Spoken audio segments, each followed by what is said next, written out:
Let's see the question of the day. How do you stop comparing yourself?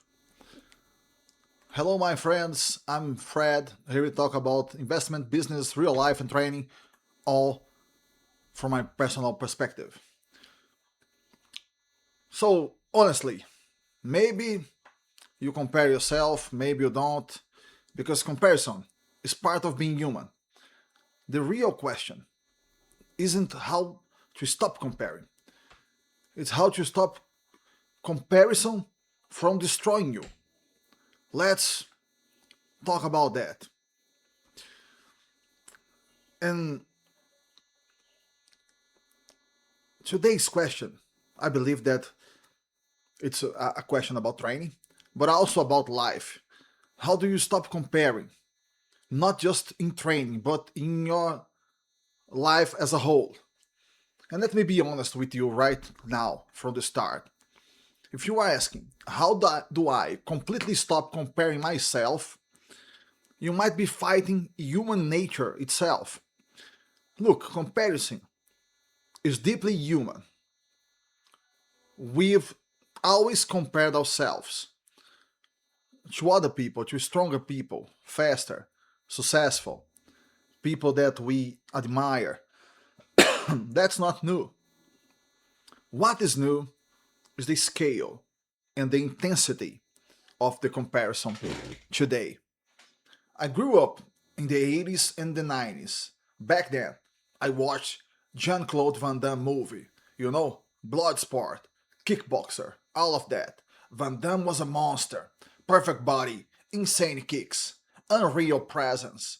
And as a kid, you look at that and think, this guy is from another planet. What we didn't really know back then is what was behind the scenes. Steroids, training, moving preparation with cycles. So we compare ourselves to something unreal without knowing it. And the comparison could inspire you or frustrate you, depending on how you deal with it. Now, today, comparison is more honest in a certain way. Because today, comparison is more realistic.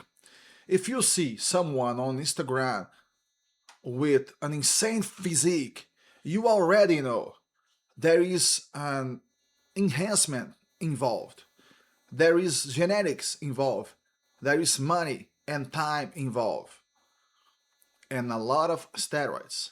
So now you have information.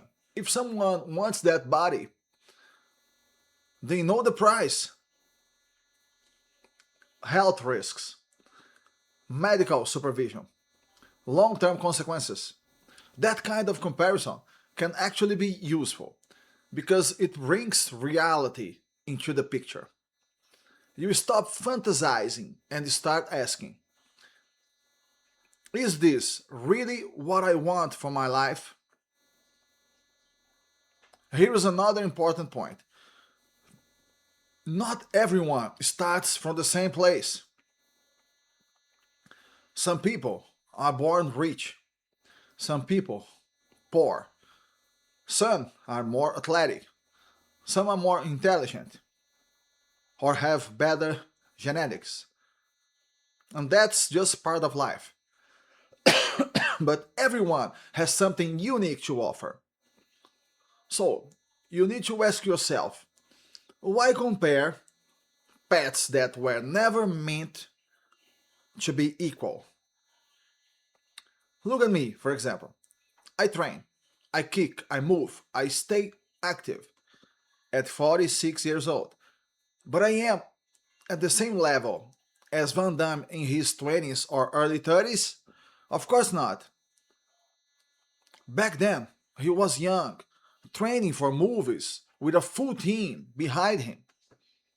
I can still do a lot, but I also have injuries, hip issues, limitations. I don't do certain spinning kicks, spinning kicks anymore because I know my body, and that's maturity. Comparing a 46 years old version of myself with a 30-year-old movie star makes no sense. Let's talk about another 80s icon, Rocky. In Rocky, I in Rocky 1 and 2, Stallone had a normal athletic body, strong but realistic. By Rocky 3, he was shredded, dry, extreme. Anyone who understands training knows what changed. So, why would you compare yourself to that without context? And here's the thing, here's the part people don't like to talk about. Comparison isn't always bad. Sometimes it inspires you, pushes you, gives you direction. You might look at someone and think, just like that, I want to be the best version of myself. Inspired by that. That's not toxic comparison. That's inspiration. And here's the key difference. Comparison becomes a problem just when it paralyzes you. It makes you feel inferior. It stops action. It turns into bitterness or envy. If comparison leads to, for example, no training, no effort, no movement, then yes, it's destructive. But if you compare yourself and it leads to motivation, structure, discipline, then it's serving a purpose. And one mistake people make today is demonizing everything. Comparison is bad, social media is evil, ego is wrong. That's too simplistic.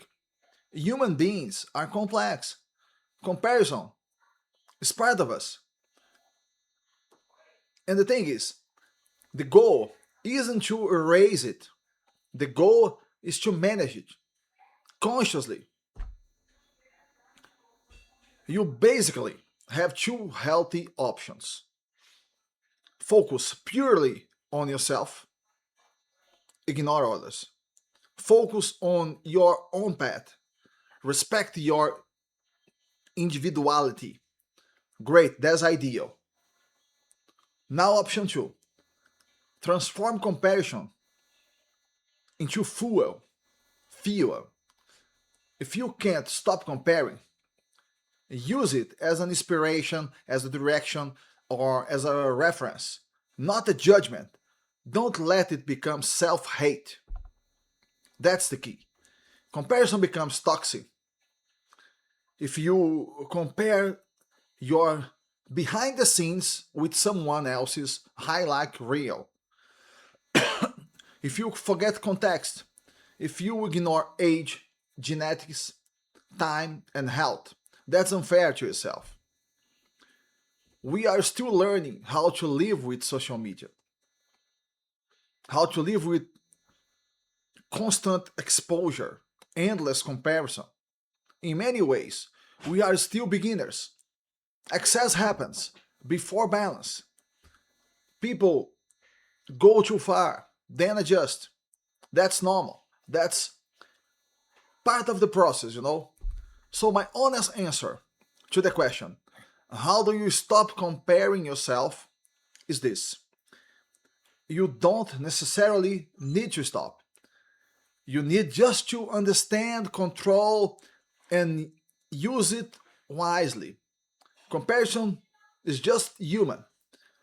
Let it inspire you, not paralyze you. Now, I want your opinion. Be honest. Do you compare yourself a lot?